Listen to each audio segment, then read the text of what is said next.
Hello મિત્રો, Gujarat marketing yard Bazar ભાવની ચેનલમાં તમારું સ્વાગત છે. હું છું સાકિર વડિયા. મિત્રો, આજે આપણે વાત કરીશું કપાસ જણસી વિશેની કે કેવા વાયદા બજાર છે, કેવા વિદેશમાં શું હલચલ ચાલી રહી છે. કારણ કે કપાસ આપણા ગુજરાત પૂરતો સીમિત નથી.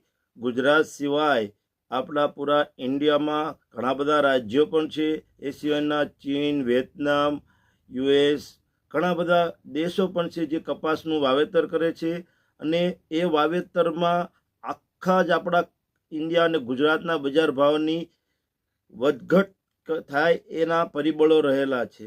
તો મિત્રો, આજે આપણે જે કપાસના વાત કરી રહ્યા છીએ તે વિશ્વ લેવલે શું હલચલ છે, જેના કારણે આ 2 દિવસથી કપાસના ભાવમાં પણ થોડો વધારો દર્શાયો છે, એના વિશે પણ આપણે વાત આજે કરીશું. તો મિત્રો, સૌથી પહેલાં જો તમને એક વિનંતી છે કે તમે અમારી ચેનલમાં નવા છો તો સબસ્ક્રાઈબ કરી દેજો અને વિડીયો બીજા ખેડૂતોને ઉપયોગી નીવડે એ માટે શેર કરી દેજો. જો તમને ઈચ્છા હોય તો લાઈક કરવાની તો કરી પણ શકો છો. તો મિત્રો, જે કોટન કેન્ડીના ભાવ છે એ 0.84% નોંધપાત્ર વધારો જોવા મળ્યો છે, જે અત્યારે 62,520 પર સ્થિર રહ્યો છે. જે ફેડરલ અહેવાલો દ્વારા પ્રેરિત છે, જે યુએસના વાવેતરના અંદાજ કરતાં નીચા અંદાજો અને કુદરતી જે હવામાન છે એના પર મજબૂત નિકાસ વેચાણ દર્શાવે છે. Cotton association of India CAI અને cotton crop production committee CCPC અને ચાલુ સિઝન માટે તેમના ઉત્પાદન અંદાજમાં સુધારો કર્યો છે, જે કપાસના ઉત્પાદન માટે હકારાત્મક દૃષ્ટિકોણ દર્શાવે છે. જોકે ICE ની કિંમતો વધતી જતી પુરવઠાની અપેક્ષાઓ અને મિલોની નીચી માંગ વચ્ચે ઘટી હતી, જે બજાર પર કેટલાક નીચા દબાણને લાવતું હતું. અત્યારે 2023-24 માટે વૈશ્વિક કપાસના પુરવઠા અને માંગનો જો અંદાજો નીચા અંતરવાળા સ્ટોક સાથે ઊંચા ઉત્પાદન, વપરાશ અને વેપાર દર્શાવે છે.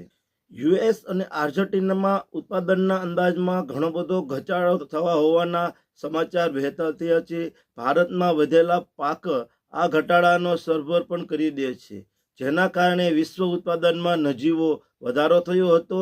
જે ચીન અને ભારતમાં ઊંચા વપરાશ, ચીન દ્વારા વધેલી આયાત સાથે ઉચ્ચ વૈશ્વિક વપરાશ અને વેપારીમાં ફાળો આપ્યો હતો.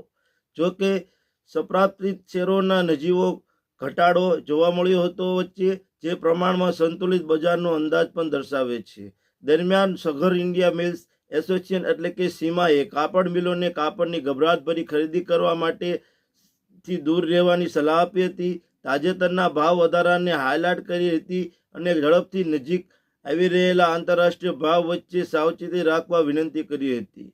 મિલોના ક્ષમતાનો ઉપયોગ વધ્યો છે, જેમાં નોંધપાત્ર હિસ્સો પહેલેથી જ નિકાસ માટે કરારબદ્ધ છે, જે સતત માંગને અંદાજ સૂચવે છે. ટેકનિકલ પરિપ્રેક્ષી કોટન કેન્ડી માર્કેટમાં નવી ખરીદી જોવા મળી હતી, જેમાં ઓપન ઇન્ટરેસ્ટ 0.17% વધીને 430 પર સેટલ થયો હતો, જેની સામે 520 રૂપિયાના નોંધપાત્ર ભાવ વધારા સામે કોટન કેન્ડી હાલમાં 62,340 પર સ્થિર રહી હતી અને એનો સપોર્ટ પણ થઈ રહ્યો હતો, જેમાં 62,170ના સ્તરે સંબંધિત ડાઉનસાઇડ લક્ષ્યાંક છે. તેનાથી વિપરીત 62,640 પર પ્રતિકારકનો સામનો કરવો પડે તેવી શક્યતા છે.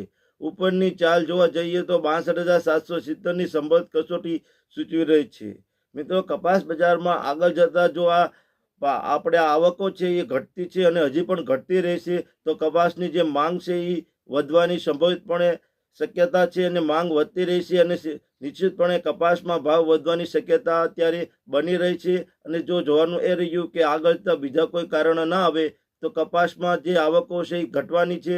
જે આ માર્ચ મહિનો હતો એની પહેલા જે આવકો થતી હતી એ 1.5 લાખની આજુબાજુ આવકો થતી હતી ગુજરાતમાં, જે અત્યારે જોવા જઈએ તો કાલેની આવક 70,000ની આજુબાજુ થઈ હતી. એટલે આપણે આમ માની લઈએ તો આવકોમાં માર્ચ પછીની એપ્રિલમાં અડધી આવક થઈ ગઈ હતી. આ કાલેના બધા જ લગભગ માર્કેટ યાર્ડો ખુલી ગયા હતા અને કમ્પ્લેટ આવકો અને બજાર પોતાના પાટા ઉપર ચડી રહી હતી. જો આવી જ રીતે આવકો ઘટતી રહેશે તો નિશ્ચિતપણે ભાવ વધવાની સંભાવના છે. હું સાકિર વડિયા, મને રજા આપશો. ધન્યવાદ.